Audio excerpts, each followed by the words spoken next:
Hey everyone, welcome back to Printer Tales. So, if you're trying to print something and a paper jam pops up, it can make you want to throw the printer out of the window. But don't worry, it's not as scary as it looks.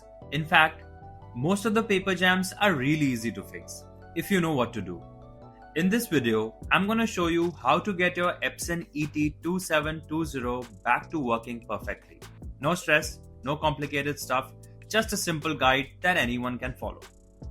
Alright, let's jump in and fix that jam. First up, turn off your printer. Go ahead and remove all the papers from the input tray. Once that's done, close the input tray.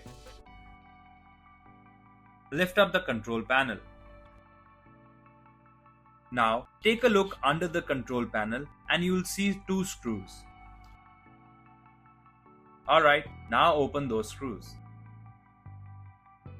Once that's done, lift up the top cover and hold it with a tool. Check carefully for any jam paper inside. If you see a piece stuck in there, gently pull it out. Once you're done, close the top cover and lower the control panel back down. Next, stand your printer on its left or right side. This helps you get to the bottom part of the printer, where paper can also get stuck.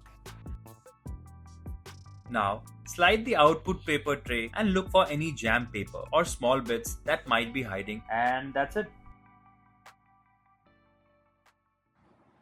If you like our content, give us a like. And if you want to learn more, subscribe to our channel.